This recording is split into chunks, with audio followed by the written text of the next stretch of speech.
My name is Dr. Marcus Reed, and for the last 12 years, I've worked as a wildlife veterinarian at the Serengeti Wildlife Preserve in Northern California. I've spent more time with lions than most people spend with their own families. I've treated infected wounds on 400-pound males. I've delivered cubs during complicated births. I've even performed emergency surgery on a lioness while her entire pride watched from 30 feet away. I tell you this not to brag, but so you understand something important. I know these animals. I respect them. I understand their language, their body mechanics, the subtle shifts in posture that mean the difference between curiosity and aggression.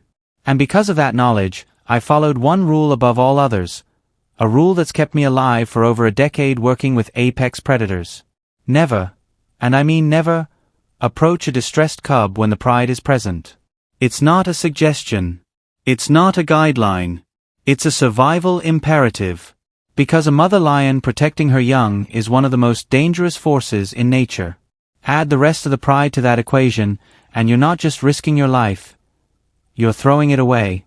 So when I tell you that I broke that rule on a Tuesday morning in late September, you need to understand the weight of that decision. The Serengeti Wildlife Preserve spans over 2,000 acres of rugged California wilderness. It's not a zoo. It's not a petting farm. It's a sanctuary for rescued African lions who can't survive in the wild or return to their native habitats.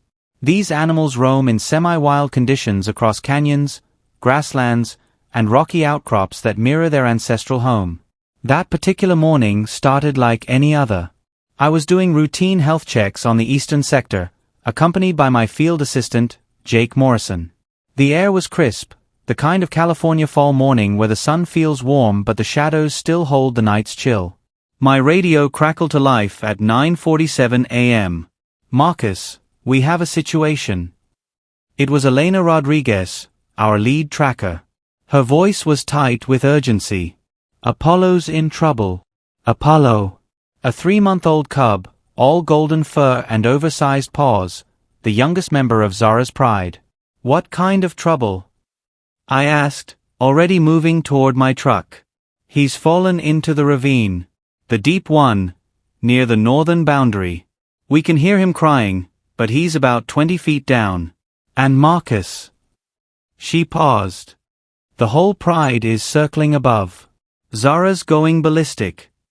My stomach dropped. The northern ravine wasn't just deep. It was treacherous. Steep rock walls, loose shale, and a narrow bottom littered with jagged stones. If Apollo had fallen that far. "Is he moving?" I asked. "We can't see him clearly from up here, but his cries are getting weaker."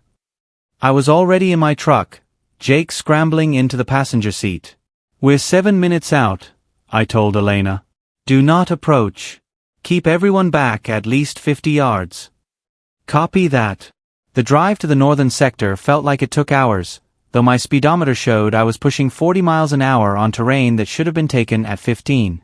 When we arrived, I could hear Apollo before I saw anything else. That sound. God, that sound. It was a cry that bypassed my brain and went straight to some primal part of my nervous system.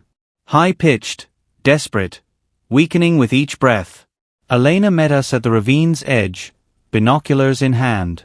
"He's down there," she said, pointing. "Southeast corner, partially hidden by that outcropping." I grabbed the binoculars. It took me a moment to find him through the shadows and broken rock. When I did, my heart sank.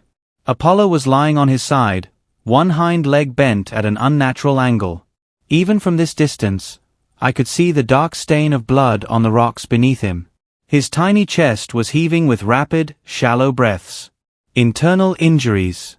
Possible broken bones. Maybe worse. And circling above, Zara. She was pacing the ravine's edge like a caged animal, her golden eyes wild with distress. Behind her, 3 other members of the pride had gathered. 2 females and a juvenile male, all of them agitated, all of them focused on that ravine. "How long has he been down there?" I asked. "At least 20 minutes. Maybe longer." 20 minutes was an eternity for an injured animal in shock. Jake leaned over, looking into the ravine. We could call Fish and Wildlife, get a trank team out here. That'll take 45 minutes minimum, I interrupted. He doesn't have 45 minutes. I could see it in the way Apollo's cries were spacing out, growing fainter. His little body was shutting down. Elena looked at me. Marcus, you know the protocol. We cannot approach with a pride this close. It's a death sentence, I finished. I know. But as I stood there, watching that tiny cub struggle for each breath, watching his mother pace frantically above him, something crystallized in my mind. I'd spent 12 years learning everything about lions. Their behavior, their biology, their capacity for both incredible violence and unexpected grace. And I'd also spent 12 years watching animals die when they didn't have to. Apollo was dying. Not from predation. Not from disease. But from an accident, a simple fall that his wild instincts couldn't prepare him for. And I had the skills to save him. The knowledge. The equipment. The experience. Everything except safety. I looked at Jake. At Elena. At the medical kit in my truck. Then I looked back at Apollo, his tiny form barely moving now. Get me a rope harness, I said quietly. And my emergency kit. Marcus, Elena started. I'm not asking for permission, I said, my voice steady. I'm telling you what's about to happen. You can document it, or you can look away. But that cub dies if someone doesn't go down there in the next 5 minutes. Jake stared at me like I'd lost my mind. Maybe I had. Call it in, I told Elena. Tell base that I'm performing an emergency rescue under Section 7 protocols. Solo operator. High risk. They're going to pull your license for this, she said. Probably. I started gathering equipment. Rope. Harness. Medical supplies. My hands were steady, but my mind was racing through 1,000 calculations. Descent time. 3 minutes. Stabilization, 5 to 7 minutes if the injuries weren't catastrophic. Ascent with an injured cub, 8 to 10 minutes. Total time in the danger zone, approximately 15 minutes. 15 minutes during which Zara and her pride would have every opportunity to come down after me. 15 minutes during which one wrong move could end with me torn apart at the bottom of a ravine. There has to be another way, Jake said desperately. I looked at him. Really looked at him. There isn't, I said simply. And then I heard it. Apollo's cry, barely audible now. More of a whimper than a roar. The sound of a baby calling for help. I secured the harness around my waist, clipped the rescue rope to the anchor point Jake had hammered into the rock. Above the ravine, Zara had stopped pacing. She was staring directly at me now, her body tense, her ears flat against her skull. She knew what I was about to do. Marcus, Elena said one last time. Please. Think about this. I had thought about it. And I'd made my choice. I stepped to the edge of the ravine, testing the rope's tension. 20 feet of empty air yawned below me. At the bottom, Apollo had gone silent. If I'm not back up in 20 minutes, I told them, call Fish and Wildlife. Tell them to bring a recovery team. Marcus. But I was already descending. The rock face was rough against my palms as I rappelled down, the rope hissing through the carabiners. Above me, I could hear Zara's low, rumbling growl. A sound that meant danger. A sound that meant, stay away from my cub. The sound that meant I just made either the bravest or the stupidest decision of my life. And as my boots touched the ravine floor, as Apollo's shallow breathing reached my ears, as I heard the unmistakable sound of rocks tumbling from above, I realized there was no going back now. The bottom of the ravine was smaller than it looked from above. Maybe 12 feet across, hemmed in by walls of striated rock that rose like prison bars on either side. The air down here was different. Cooler. Still. Like the ravine was holding its breath. I unclipped from the rope and moved toward Apollo, my medical kit clutched in one hand. He was worse than I'd thought. The cub lay in a small depression between two rocks, his golden fur matted with dust and blood. That hind leg definitely broken, the bone visible through torn skin. His breathing was rapid and shallow, each exhale accompanied by a barely audible whimper.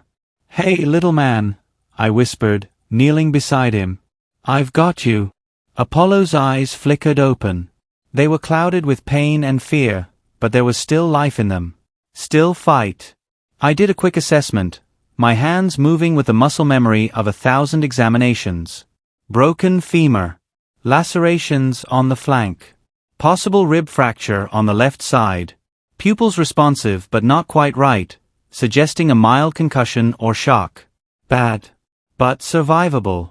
If I could get him out of here. I pulled the emergency wrap from my kit, the synthetic material designed to stabilize field injuries. Working quickly, I began immobilizing the broken leg, wrapping it tight enough to prevent further damage but not so tight I'd cut off circulation. Apollo mewed softly, a sound so pitiful it made my chest ache. "I know, buddy. I know it hurts. But you're going to be okay. I promise." Above us, Zara's growls had intensified. I could hear her pacing, the scrape of claws on stone, the deep rumble of distress in her throat. My hands were shaking now. Not from fear. Not yet. From adrenaline. From the knowledge that I was on borrowed time. I secured the wrap and moved to the lacerations, cleaning them quickly with antiseptic. Apollo flinched but didn't struggle. He was too weak. Or maybe some part of him understood I was trying to help. That's when I heard it. The sound that turned my blood to ice water. Crack. Then another. Crack. Crack. Crack. The distinct sound of rocks tumbling from above. Not loose shale. Not wind-driven debris. Something heavy. Something purposeful. I looked up. And my heart stopped. Zara had begun her descent. She wasn't rappelling gracefully like a house cat. Lions aren't built for climbing down vertical surfaces. She was scrambling, half-sliding, her massive paws scrabbling for purchase on the rock face. Dust and small stones cascaded around her. But she was coming down. And behind her, oh God! Behind her, 3 more shapes appeared at the ravine's edge. The 2 adult females and the juvenile male I'd seen earlier. They were following their matriarch, following Zara into what should have been impossible terrain for animals their size. They were coming for me. Or for Apollo. Or both. I felt the fear then. Real fear. The kind that starts in your gut and spreads like poison through your veins, making your vision tunnel, making your hands go numb. I was trapped. The ravine had only 2 exits, up the rope behind me, which would take at least 3 minutes to climb, or through a narrow gap at the eastern end that I knew from the preserve maps led to an even more treacherous section of canyon. Neither option was available with an injured cub in my arms. And neither option would be fast enough. Zara was 30 feet above me now. 25. 20. Her amber eyes were locked on mine. Fixed. Unblinking. The eyes of a predator that had found its prey. The other lions were descending more slowly, picking their way down with less urgency but equal determination. I had maybe 60 seconds before Zara reached the bottom. My mind raced through options, each one more desperate than the last. Run. Impossible. Lions can sprint at 50 miles an hour. I'd make it maybe 10 feet. Fight. Laughable. A full-grown lioness weighs 300 pounds of pure muscle, armed with 4-inch claws and teeth designed to crush bone. Play dead. That works with bears, not apex predators. My radio crackled. Jake's voice, tight with panic. Marcus. Marcus. The pride is coming down. You need to get out of there now. I couldn't respond. Couldn't take my hands off Apollo, who I'd instinctively pulled against my chest, cradling him like a human shield between me and what was coming. 15 feet now. Zara's claws scraped against stone as she navigated a particularly steep section. Her muscles bunched and released under her tawny coat. Even in my terror, some distant part of my brain recognized the pure physical power of her body. She could kill me in seconds if she wanted to. Multiple ways. Quick or slow. Mercy or cruelty. And I would have absolutely no say in which she chose. 10 feet. I could see the individual whiskers on her muzzle now. the pattern of scars across her nose from years of hunting and fighting. The way her lip curled back slightly, revealing the edge of those massive canines. My breathing had gone ragged. Harsh. My heart was slamming against my ribs so hard it hurt. Apollo whimpered against my chest, his tiny claws reflexively kneading my shirt. This is it, I thought. This is how it ends. Trying to save a life, and losing my own in the process. I'd always wondered how I would face death if it came suddenly. Would I be brave? Would I beg? Would I fight even when fighting was futile? Turns out, I just froze. Completely. Utterly. Frozen. Zara's paws hit the ravine floor. The sound of impact, 4 heavy thuds in quick succession, echoed off the stone walls. She was 20 feet away now. Then 15. The other lions were still descending, creating small avalanches of loose rock that clattered around us. Zara took another step. Another. Her eyes never left mine. I could smell her now. That distinctive wild smell of big cats, musk and dust, and something primal that spoke to a part of human DNA that still remembered when we were prey, not predators. 12 feet. 10. My muscles were locked. I couldn't move even if I wanted to. Some part of my nervous system had recognized the futility of resistance and simply shut down. Apollo made a small sound against my chest. Not quite a purr. Not quite a cry. Something in between. And Zara's ears twitched. 8 feet now. I could see the rise and fall of her breathing. The flex of her shoulder muscles. The way her tail, thick as my wrist, moved slowly from side to side. My vision was starting to blur at the edges. Lack of oxygen. I'd forgotten to breathe. 6 feet. Her paw was massive. Easily the size of my hand, spread wide. Each toe tipped with a claw that curved like a sickle. 4 feet. I could see myself reflected in her amber eyes. Small. Vulnerable. Pathetic. And then she stopped. Just stopped. 3 feet away from me. Close enough that I could have reached out and touched her muzzle if I'd been insane enough to try. We stayed like that for what felt like an hour but was probably only seconds. Her standing. Me kneeling. Apollo between us. The other lions had reached the ravine floor now, forming a loose semicircle behind their leader, cutting off any possible escape route. I was surrounded. 4 fully grown lions. 1 terrified veterinarian.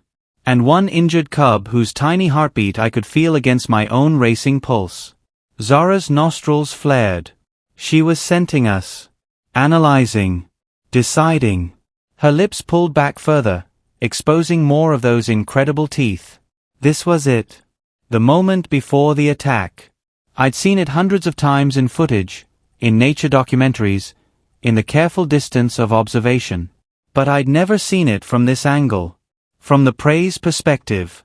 Time seemed to slow down, each second stretching into infinity. I could hear everything. The whisper of wind through the ravine. The distant call of a hawk. Jake's frantic voice crackling through my radio, though I couldn't make out the words anymore. And then Zara did something I didn't expect. She sat down. Not crouched. Not preparing to pounce.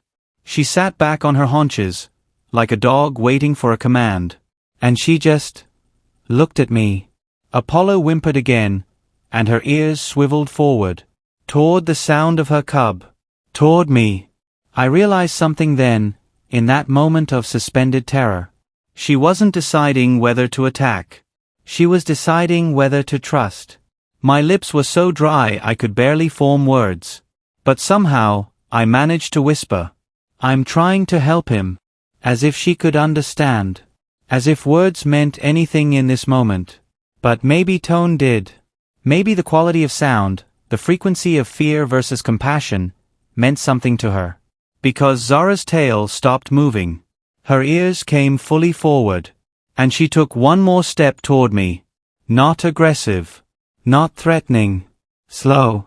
Deliberate. Intentional. Until she was close enough that I could feel the heat radiating off her body. Until her muzzle was inches from my face. until I could count every whisker, see every scar, smell the raw wildness of her breath. I stopped breathing entirely. This was it. Whatever happened next would define whether I lived or died. And I had absolutely no control over which it would be. Time stopped. I don't mean that metaphorically. I mean time actually ceased to exist in any meaningful way. The world collapsed down to this single point. Zara's amber eyes locked on mine, her massive head inches from my face, Apollo's tiny heartbeat pulsing against my ribs. I could hear my own breathing. Shallow. Rapid. Each breath a prayer I didn't have words for. I could hear the wind moving through the ravine, a whisper of sound that seemed impossibly loud in the silence. I could hear Apollo's labored breathing against my chest. In, out, in, out. And I could hear Zara, the deep rumble in her chest that could have been a growl or could have been something else entirely. Some language I didn't speak but somehow understood. Behind her, the other 3 lions had settled. Not prowling. Not circling. Just watching. The juvenile male sat on his haunches to my left. The 2 females flanked Zara on either side, their tails curved around their paws. They looked like they were waiting for something. For Zara to decide. For me to move. For the universe to make up its mind about what happened next. My muscles were screaming from holding completely still. Every instinct in my body was shouting at me to run, to fight, to do something. But I didn't. Because there was something in Zara's eyes. Something I'd never seen in all my years working with big cats. It wasn't aggression. It wasn't even the predatory focus of a hunter assessing prey. It was recognition. Like she was seeing me, not as food, not as threat, but as something else. As the person holding her cub. Her injured, vulnerable, precious cub. Zara's nostrils flared again. She was scenting Apollo now, her head tilting slightly as she analyzed the smells coming from him. Blood. Antiseptic. Fear. Pain. And something else. Care. The smell of medicine. Of treatment. Of someone trying to heal rather than harm. Could she smell intention? Could she smell the difference between violence and compassion? I wanted to believe she could. I needed to believe she could. Because my life depended on it. Slowly, so slowly I wasn't even sure it was happening, Zara's ears shifted from their alert position. The flattened back posture of aggression softened. Tilted forward. Curious rather than defensive. Her eyes had never left mine. I could see myself reflected in them. Small. Trembling. Holding her cub like it was the most precious thing in the world. Which, to her, it was. "I've got him," I whispered. My voice cracked on the words. "I've got him, and he's going to be okay." I don't know why I said it. She couldn't understand English. Couldn't process the words. But maybe she could process the tone. The gentle quality. The absence of threat. Because what happened next? What happened next defied everything I knew about lion behavior, about wild animal psychology, about the fundamental rules that govern human interaction with apex predators. Zara lowered her head. Not in submission. Not in defeat. She lowered that massive, powerful head, and gently, impossibly, unbelievably gently, pressed her forehead against my shoulder. Not a headbutt. Not a shove. Not a warning. A touch. Deliberate. Soft. Trusting. The weight of her head on my shoulder was substantial. Warm. Real. I could feel the bone structure of her skull through the thick fur. Could feel the muscles of her neck supporting that weight. And I could feel something else. A vibration. Low and rhythmic. She was purring. Not like a house cat. This was deeper. Primal. A sound that resonated in my own chest, making my ribcage buzz with the frequency. It was the sound mother lions make with their cubs. A sound of reassurance. Of comfort. Of family. Tears were streaming down my face now. Hot and sudden and unstoppable. I couldn't move. Could barely breathe. But somehow, my body made a decision my brain hadn't consciously approved. My free hand, the one not supporting Apollo, lifted slowly from my side. Each millimeter felt like miles. Each second stretched into eternity. I was reaching toward Zara. Toward a wild lioness who could kill me before my neurons could fire a warning signal. Toward a creature that every bit of training, every survival instinct, every rational thought in my head screamed at me to avoid. My hand was shaking, trembling so badly I could see it vibrating in the air. But I kept reaching, until my fingertips brushed against her mane. The fur was coarser than I'd imagined. Thick and dense, each hair like wire. But underneath, I could feel warmth. The solid reality of her. I let my palm rest fully against the side of her neck. Against that massive muscle. Against the pulse of life that beat just beneath the surface. We stood like that for 30 seconds. 30 seconds that felt like 30 years. Man and lion. Prey and predator. Two species separated by millions of years of evolution, connected by one tiny injured cub and a moment of impossible understanding. Apollo stirred against my chest, making a small sound. Not distress anymore. Something closer to comfort. Zara's eyes closed briefly, then opened again, focusing on me with such intensity one felt it like a physical force. And in that moment, I understood something profound. She wasn't thanking me. Gratitude is a human concept, and I won't insult her by projecting it onto her. But she was acknowledging me, recognizing what I'd done, what I was trying to do, seeing me not as human or threat or prey, but as another parent, another guardian, another being who understood that sometimes you risk everything to protect the helpless. The other lions had moved closer, not threatening, almost reverent, like they were bearing witness to something sacred. The juvenile male made a soft chuffing sound, a friendly vocalization that lions use in non-threatening social interactions. One of the females lowered herself completely to the ground, her head resting on her paws, eyes half closed. The posture of complete relaxation. They had made their decision. I was not prey. I was not threat. I was something else. Something they didn't have a word for but seemed to understand instinctively. Slowly, carefully, Zara lifted her head from my shoulder. She stepped back, giving me space. Her eyes met mine one more time. And in them, I saw something that nearly broke me all over again. Trust. Pure. Simple. Complete. She trusted me with her cub. With this tiny, broken piece of her world. With the life she would die to protect. She turned her massive head toward the rope still hanging against the ravine wall. Then back to me. Then to Apollo. The message was clear. Take him. Help him. I'll let you. My voice came out as barely more than a whisper. I will. I promise you, I will. I carefully shifted Apollo in my arms, adjusting my grip to support his injured leg more securely. He made a small mewing sound, his tiny paws kneading against my chest. Zara huffed. That soft, almost purring sound again. And then she did something that made absolutely no sense. She turned around, showing me her back. Showing me her vulnerability. The ultimate sign of trust in the animal kingdom. I stood there for one more eternal second, holding her cub, surrounded by her pride, tears drying on my face. Then, slowly, I began to move toward the rope.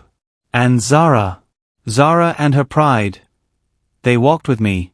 Not ahead. Not behind. Beside me. Forming a protective circle around me as I carefully made my way across the ravine floor, cradling Apollo like the miracle he was. Above us, I could hear Jake's voice. Shouting. Crying maybe. I couldn't make out the words. But I didn't need to. Because I understood something that no words could capture anyway. I just experienced something that shouldn't exist outside of fairy tales and fever dreams. A moment of pure connection across the vast gulf that separates species. A moment of grace. And as I reached the rope, as I prepared to make the ascent with Apollo secured against my chest in a makeshift sling, as Zara sat back on her haunches and watched me with those impossible amber eyes, I knew my life had just been divided into two parts. Before this moment. And after. Nothing would ever be the same again. The climb up should have been impossible with an injured cub strapped to my chest. But my hands found holds I couldn't see. My feet found purchase on rock that should have crumbled. Adrenaline, miracle, or sheer stubborn refusal to let Apollo fall after everything we'd survived. I made it. When my head cleared the ravine edge, Jake grabbed my shoulders and hauled me up the last 3 feet. Elena was there too, her face streaked with tears, her hands reaching for Apollo. "Oh my God," she kept saying. "Oh my God, Marcus." I collapsed on the solid ground, Apollo still clutched against my chest, my legs shaking so badly I couldn't stand.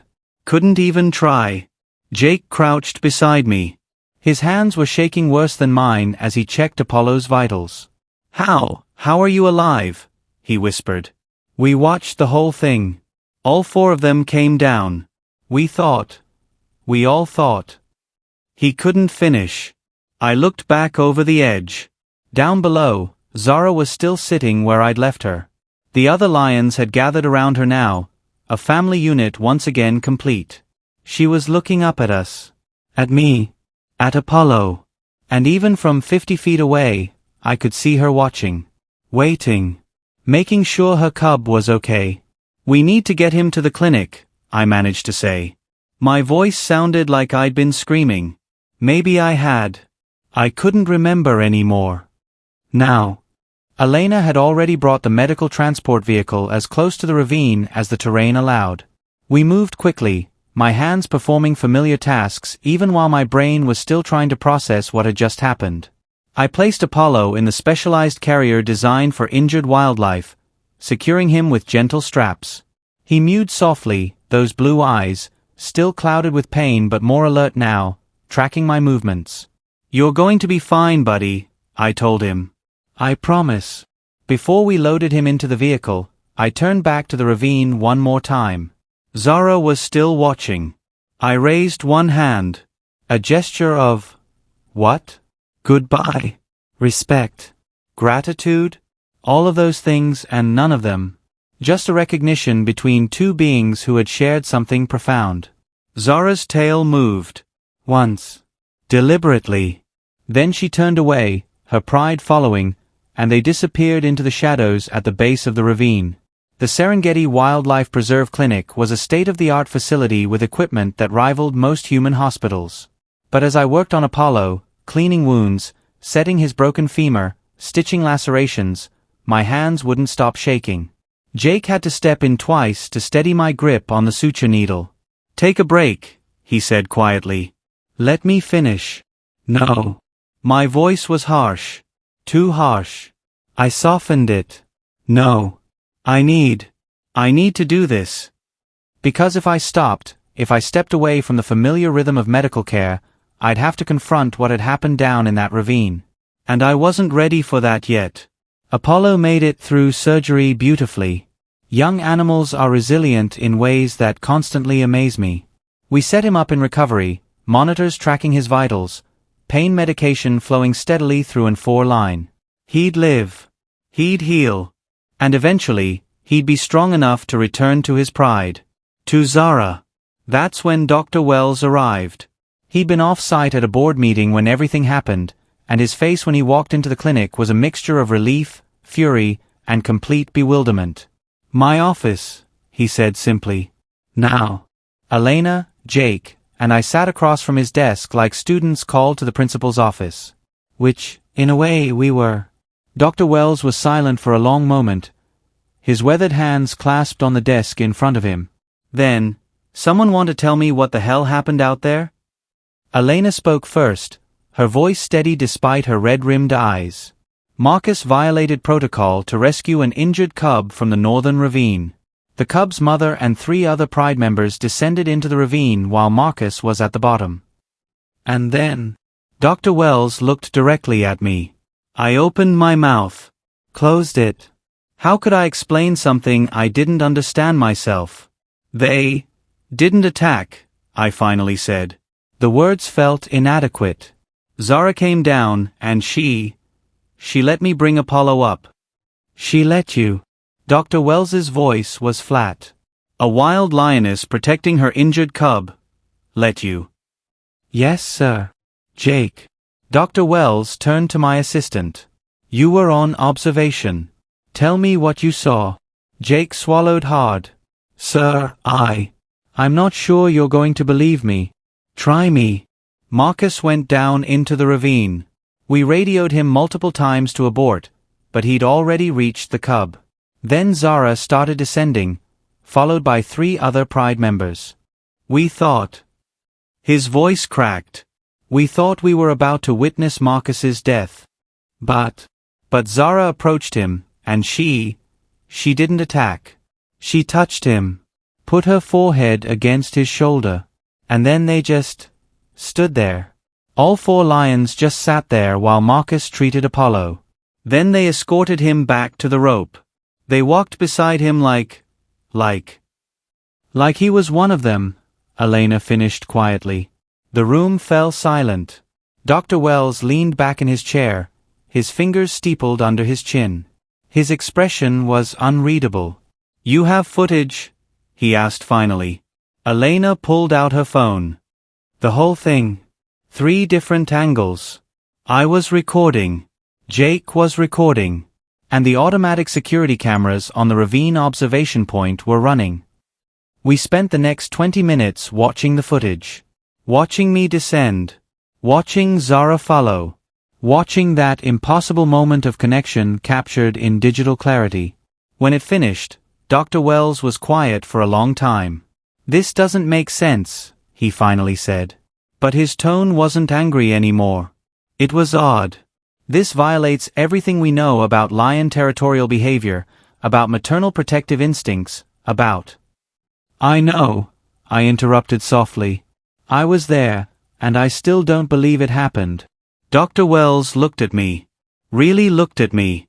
You could have died, Marcus. Yes, sir. You broke every safety protocol we have. Yes, sir. And you did it anyway. Yes, sir. Another long silence. Why? I thought about that. About Apollo's weakening cries. About the certainty that he would die without intervention. About the split-second decision that had changed everything. Because he would have died otherwise, I said simply. And I had the skills to save him. So, I had to try. The answer came 3 days later, during a team meeting to discuss the incident. Dr. Sarah Chen, our head animal behaviorist, had spent those 3 days reviewing every piece of footage, every recorded moment, analyzing it from her unique perspective.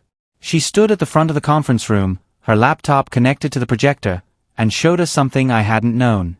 Historical records from Zara's file. Zara came to us 7 years ago, Sarah explained. She was 6 months old, orphaned when her mother was killed by poachers in a South African preserve. She arrived here traumatized, malnourished, and critically injured from the same attack that killed her mother. She pulled up photographs. A tiny cub, barely alive, covered in wounds. The veterinarian who saved her life, who spent 3 months nursing her back to health, who hand-fed her and slept in her enclosure to keep her warm at night. Sarah turned to look directly at me. Was Dr. Marcus Reed. The room went completely silent. I stared at the photographs. At that tiny, broken cub I'd cared for so long ago. Before she'd been integrated with the pride. Before she'd grown into the magnificent lioness I'd seen in the ravine. I shook my head. I didn't recognize her. She was so small then. And once she joined the pride, I only saw her from a distance during observations. I never made the connection. But she did, Sarah said softly. Lions have extraordinary memories, especially for individuals who impacted them during their early development. Zara remembered you. Your scent. Your voice. Something about you triggered recognition. Jake leaned forward. So that's why she didn't attack? She remembered Marcus from when she was a cub. Partially, Sarah said. But there's more to it than that. The pride has been under observation by our team for years. They've seen Marcus working from a distance. Treating injured animals. Performing health checks. They've learned to associate his presence with help, not threat. Elena was nodding. That makes sense. They've observed our patterns. They understand we're not hunters. Exactly, Sarah confirmed. What happened in that ravine was a perfect convergence of factors. Zara's early bond with Marcus. The pride's learned understanding of human veterinary staff. The immediate context of Marcus actively trying to help Apollo. And most critically, Marcus's body language. She pulled up stills from the footage. Me, kneeling with Apollo. My posture submissive. Non-threatening. Cradling the cub gently. Every signal Marcus sent was protective, not predatory. Zara could see that. She could smell that. And because of their history, because of years of positive association, because of the immediate context, she made a choice to trust. But the way she touched him, I said quietly. That forehead press. That's not just tolerance. That's affection, Sarah finished. Recognition of a bond. In lion social behavior, that gesture is reserved for pride members. For family. In that moment, Marcus, you weren't a human to her. You were something else. Something that transcended species. She closed her laptop. What you experienced was extremely rare. Maybe unique. The scientific explanation, Zara's early imprinting, learned behavior from the pride, contextual reading of your intentions, all of that is valid. But it doesn't fully capture what happened, does it? I shook my head. Because she was right. The science explained the how. But it didn't explain the feeling. That moment of connection that went deeper than conditioning or memory or learned behavior. That moment when Zara looked into my eyes and saw me. Not as human or veterinarian or threat. Just as another soul trying to protect something precious. The footage went viral within 48 hours. Elena had uploaded a carefully edited version to the preserve's research blog, thinking it would be of interest to the wildlife conservation community. By the next morning, it had 3 million views. By that evening, it had been picked up by every major news outlet. CNN, BBC, Al Jazeera. The networks that usually only covered wars and elections were leading with the story of a veterinarian and a lioness. My phone wouldn't stop ringing. Interview requests. Book deals. Movie offers. I ignored all of them. Because there was only one question I cared about. Apollo. He was healing beautifully. His broken femur was mending faster than I dared hope. The lacerations were clean, showing no signs of infection. Within 2 weeks, he was moving around his recovery enclosure, playing tentatively with enrichment toys.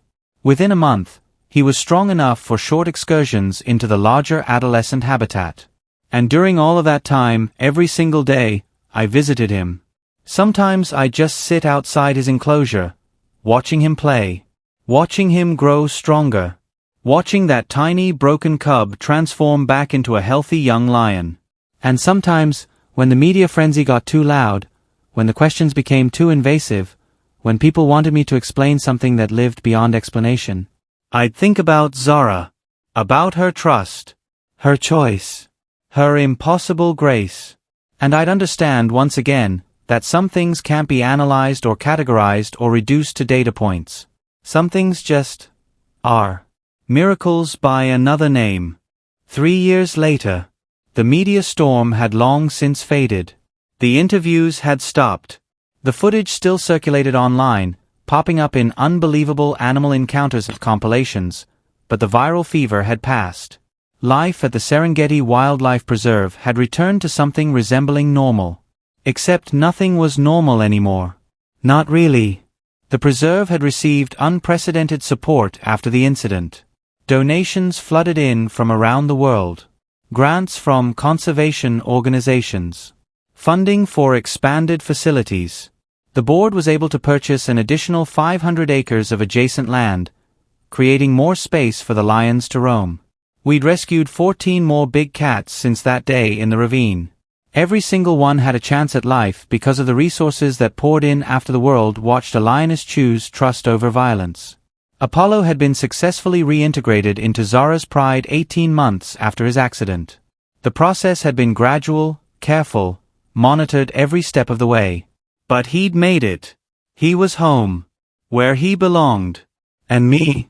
I still showed up every morning at dawn. Still made my rounds. Still treated injuries and monitored health and did all the things a wildlife veterinarian does. But I did them differently now. More carefully. More reverently. With the constant awareness that I wasn't just treating animals. I was touching lives that mattered just as much as human ones. Maybe more. On a clear Tuesday morning in October, almost 3 years to the day since I descended into that ravine, I was leading a school tour through the preserve. 25 third graders from Sacramento, their eyes wide with wonder, their questions coming faster than I could answer them. "Dr. Reed, have you ever been scared of a lion?" The little girl asking couldn't have been more than 8. Braided hair. Gap-toothed smile. So innocent she had no idea how loaded that question was. I smiled. Once or twice. We'd reached the main lion observation deck, an elevated platform that gave visitors a safe view of Zara's pride habitat. And there they were. 12 lions sprawled across the grassland in the golden morning light. Lazy. Content. Beautiful beyond words. I counted them automatically. A habit I'd never break. One magnificent male with a graying mane, Bari, who'd become pride leader 2 years ago. 5 adult females, including Zara. And 6 juveniles and young adults from multiple litters. Including one particular young male with a distinctive patch of darker fur on his left flank. A scar from an old injury. Apollo. He wasn't a cub anymore. He was strong, powerful, nearly full-grown, with the beginnings of what would become an impressive mane. The kids were pressed against the observation railing, pointing and gasping and taking pictures with phones they were definitely too young to own. I stood back, letting them experience the wonder without my narration. Sometimes silence taught more than words. That's when I felt it. That prickling sensation at the base of my neck. The feeling of being watched. I turned. And there, at the far edge of the habitat, separated from me by 100 yards and a reinforced fence. Zara. She was older now. I could see it in the slight graying of her muzzle.